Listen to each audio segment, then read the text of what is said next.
Stop right there before you say I do or sign those divorce papers.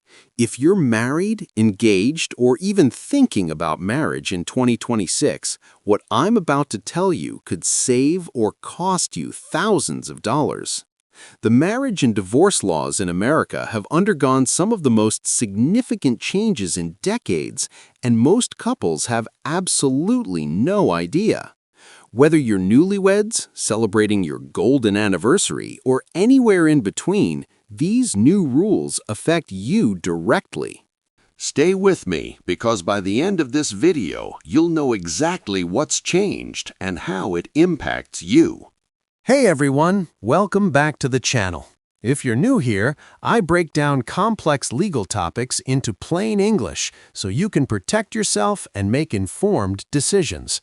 Today we're tackling something that affects millions of Americans, the major updates to marriage and divorce laws in 2026.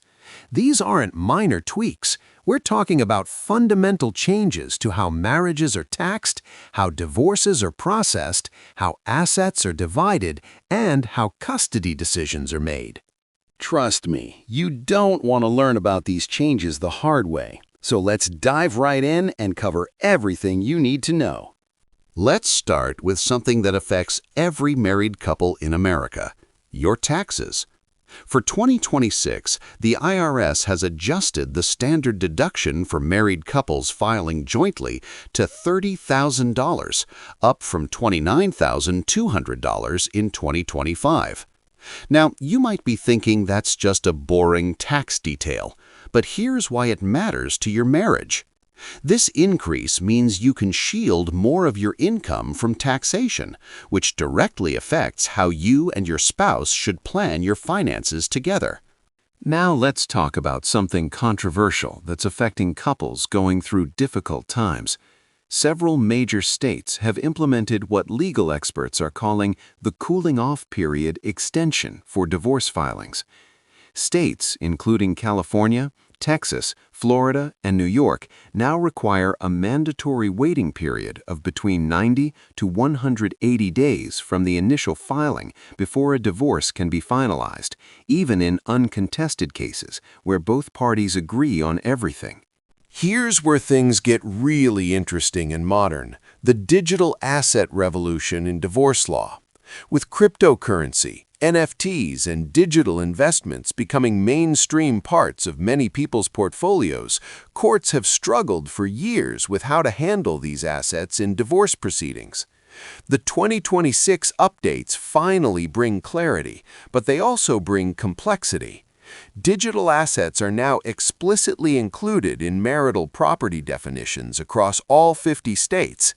This means that Bitcoin you bought back in 2015, those NFTs you minted during the craze, even your online gaming assets that have real-world value are all on the table during divorce proceedings. But here's the real kicker that's catching people off guard. Courts now require full disclosure of all digital wallets, cryptocurrency exchanges, and blockchain transactions during the discovery phase of divorce. Hiding assets has always been illegal, but the penalties for concealing digital assets have been significantly increased under the new rules. We're talking about potential criminal charges, not just civil penalties or sanctions. If you're going through a divorce, you need to document every digital asset you own. And yes, that includes that Dogecoin you bought as a joke 3 years ago. The courts aren't laughing, and neither should you. Prenuptial and postnuptial agreements have also seen substantial updates that could affect whether your agreement actually holds up in court. Judges are now taking a much harder look at the circumstances under which these agreements were signed. There's a new fairness doctrine being applied in multiple jurisdictions across the country. If a prenup was signed within 30 days of the wedding, or if one party didn't have independent legal representation, or if there wasn't full financial disclosure before signing, courts are increasingly willing to throw out these agreements entirely. The message from the legal system is crystal clear. If you want a prenup that will actually hold up when tested in court, both parties need their own lawyers, complete transparency about all assets and debts, and reasonable time to review and negotiate the terms. Springing a prenup on your fiancé 2 weeks before the wedding is no longer going to fly. Child custody determinations have undergone perhaps the most emotional and controversial changes in family law. The concept of equal parenting time as the starting presumption has been adopted by a growing number of states. Unless there are documented safety concerns, substance abuse issues, or clear evidence that equal time would harm the child's well-being, courts are now starting from a position of 50-50 custody rather than the traditional primary custodian model that often favored mothers. This represents a massive shift in how custody battles play out and what parents should expect when going through divorce. Related to custody is the new approach to parental relocation, and this is huge for divorced parents. If you're divorced and share custody of your children, moving more than 100 miles away from your current location now requires either the other parent's written consent or a court order in most states. The burden of proof has shifted significantly compared to previous years. The parent wanting to move must clearly demonstrate that the relocation serves the child's best interests, not just their own career advancement or personal goals. Courts are scrutinizing these requests much more carefully than before, and denials have increased substantially. If you're thinking about taking that job offer in another state, you need to factor in this legal reality. Spousal support, commonly known as alimony, has been reformed in ways that affect both the people paying it and the people receiving it. The duration of alimony is now more closely tied to the length of the marriage in most jurisdictions. For marriages under 10 years, alimony typically won't exceed half the length of the marriage. So if you were married for 8 years, you're looking at a maximum of 4 years of alimony in most cases. There's also been a quiet revolution in how courts calculate income for support purposes, and this affects way more people than you might think. Gig economy income, cryptocurrency gains, stock options, rental property income, and even social media influencer revenue are now being factored into support calculations much more systematically. The courts have caught up with how people actually make money in 2026.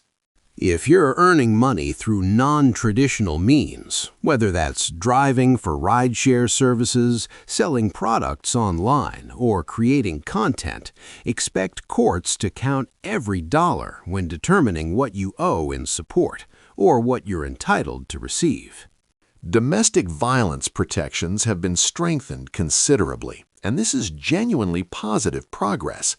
The legal definition of domestic violence has been expanded to explicitly include coercive control, financial abuse, and psychological manipulation, not just physical violence.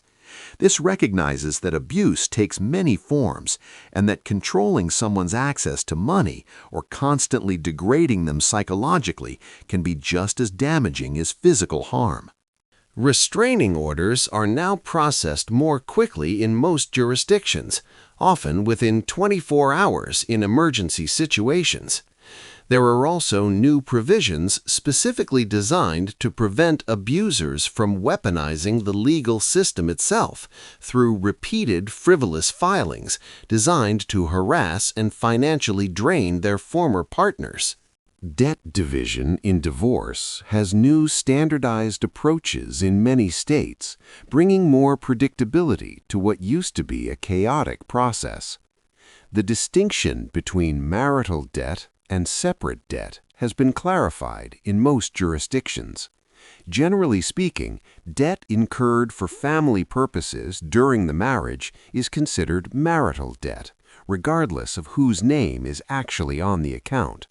But debt from before the marriage or debt incurred for purely personal reasons that provided no benefit to the family may be assigned to just one spouse. Student loans remain something of a gray area, with courts looking at whether the education ultimately benefited the marriage economically and whether both spouses enjoyed the increased earning power that resulted.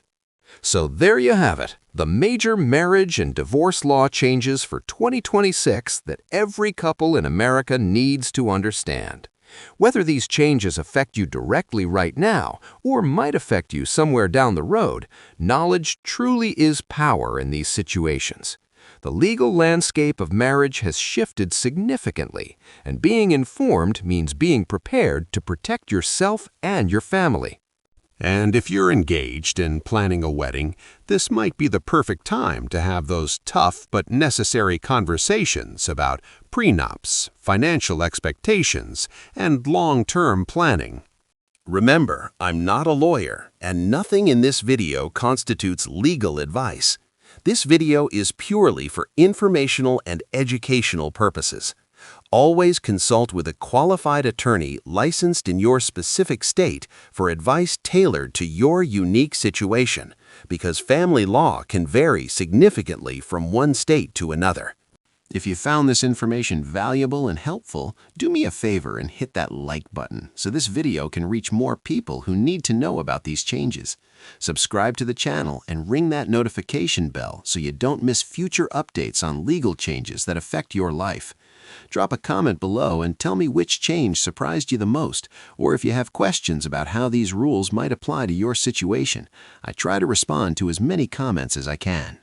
Thanks so much for watching, for trusting me with your time, and for taking the steps to stay informed about your legal rights and responsibilities. Here's to making informed decisions, protecting what matters most, and building stronger, healthier relationships. I'll see you in the next video.